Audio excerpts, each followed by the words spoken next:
আপনি কি চান জীবনে একেবারে মনের মতো স্বামী? পুরাণ বলছে কিছু সহজ কিন্তু গভীর নিয়ম পালন করলে মেয়েরা পেতে পারে তাদের চাওয়ার মতো জীবন সঙ্গী।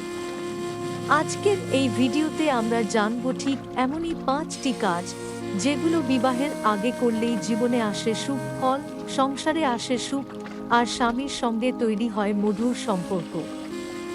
ভিডিওটি ভালো লাগলে অবশ্যই লাইক, কমেন্ট আর সাবস্ক্রাইব করে পাশে থাকুন প্রেরণার গল্পকথার।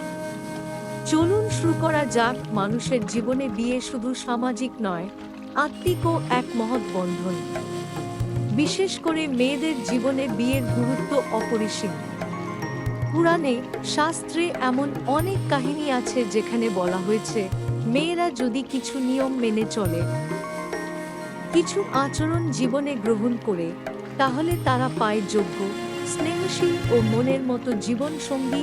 এগুলো শুধুই প্রাচীন কল্পনা নয়, আধুনিক মনোবিজ্ঞানও বলে সঠিক মানসিকতা ও আত্মিক প্রস্তুতি মানুষকে সঠিক সিদ্ধান্ত নিতে সাহায্য করে। দময়ন্তী ছিলেন নিসর্গ রাজার কন্যা।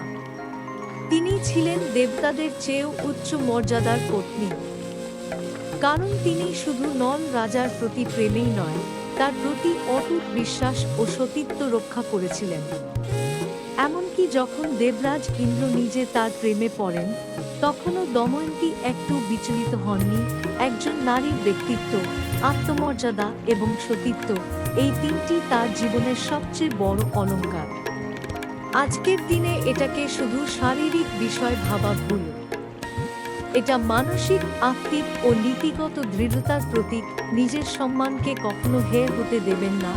যে কোনো সম্পর্কে যাবার আগে তার যোগ্যতা বিচার করুন, আত্মবিশ্বাসী হন, নিজের সিদ্ধান্তে অটল থাকুন। পুরাণ মতে তুলসী ব্রতের মূল উদ্দেশ্যই ছিল ভগবান নারায়ণকে সন্তুষ্ট করা।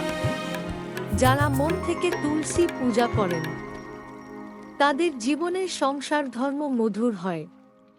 তুলসী পাতা যেমন পবিত্রতা আনে, তেমনি তুলসী পূজার মাধ্যমে নারীরা পায় সৎ স্বামী।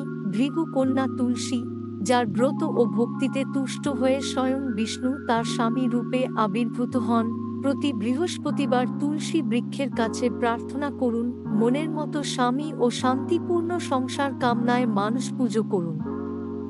তুলসী পাতা দিয়ে নারায়ণের পুজো করুন এবং নিয়ম করে ব্রত পালন করুন।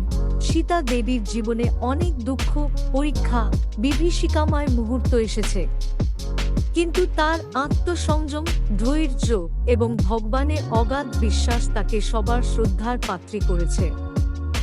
আজকের মেয়েরাও যদি নিজের জীবনকে গঠনের জন্য আত্মসংযম রাখেন, অর্থাৎ অপচয়, অপসংস্কৃতি, অহংকার থেকে নিজেদের রক্ষা করেন, তাহলে ভবিষ্যৎ স্বামী জীবনে এসে তাকে সম্মান করতে বাধ্য থাকেন। সপ্তাহে অন্তত একদিন নিরামিষ খেয়ে আত্মসংযমের চর্চা করুন। নবরাত্রির ব্রত পালন করুন মনস্কামনা পূরণের আশায়। ভগবান শিবের আরাধনায় পার্বতী ব্রত করুন। মা পার্বতী স্বয়ং মহাদেবকে স্বামী হিসেবে পাওয়ার জন্য বহু বছর ধরে কঠোর তপস্যা করেছিলেন। তার মধ্যে ছিল একনিষ্ঠতা, ধৈর্য এবং বিশুদ্ধ ভালোবাসা। আপনি যদি সত্যিকারের মনের মতো সঙ্গী চান, তাহলে আপনাকেও সেই সমান মানসিক প্রস্তুতি রাখতে হবে। ভাগ্য ভালো রাখতে চাইলে ব্রতের মাধ্যমে শিব পার্বতীর কাহিনী অনুসরণ করাই শ্রেয়। প্রতি সোমবার উপবাস করে শিবের পূজা করুন, শিবলিঙ্গে দুধ, জল, বেলপাতা অর্পণ করুন ও নমঃ শিবায় মন্ত্র জপ করুন প্রতিদিন 108 বার। পুরাণে বলা হয়েছে, যে মেয়ে করুণা, দয়া এবং সেবা করতে পারে, তার জীবনে ঈশ্বর নিজেই এসে থাকেন। এমন মেয়ে যে সংসারে যায়, সেখানে শান্তি, ঐশ্বর্য, সৌভাগ্য এবং সম্প্রীতি আসে। আপনার হৃদয় যদি কোমল হয়, দানশীল হয়, তাহলে স্বামীও আপনার প্রতি নম্র হবে, সহানুভূতিশীল হবে। রাস্তার গরিবকে একবেলা খাবার দিন, পশু পাখিদের জল ও খাবার দিন, গুরুজন ও মা বাবার পায়ে হাত দিয়ে আশীর্বাদ নিন। নিজেকে ভালোবাসুন, নিজের সম্মানকে সবার আগে রাখুন। আত্মবিশ্বাসী ও শিক্ষিত হওয়াটাই মূল আকর্ষণ। সঠিক জীবন সঙ্গী পাওয়ার আগে নিজের জীবন গড়ে তুলুন, অহংকার নয়, আত্মমর্যাদা শিখুন, ভগবানের উপর বিশ্বাস রাখুন সময়মতো সঠিক মানুষ আপনার জীবনেও আসবেই। পুরাণ আমাদের শুধু গল্প নয়, পথ দেখায়। মেয়েদের জীবনে বিবাহের আগে মানসিক, আধ্যাত্মিক ও নৈতিক প্রস্তুতি একান্ত প্রয়োজন। উপরের 5টি কাজ যদি একজন মেয়ে নিষ্ঠা ও আন্তরিকতার সঙ্গে করেন, তাহলে ঈশ্বর স্বয়ং তার জীবনে প্রেরণ করবেন সেই মানুষটিকে, যিনি হবে তার জীবনসঙ্গী, বন্ধু ও আত্মার সাথী। বন্ধুরা, আপনি যদি বিশ্বাস করেন যে এই ভিডিওটি আপনার জীবন বা অন্য কারোর জীবনে কাজে লাগতে পারে, তাহলে অবশ্যই ভিডিওটি শেয়ার করুন। কমেন্টে জানান আপনি এই নিয়মগুলোর মধ্যে কোনটা আগে থেকেই পালন করেন।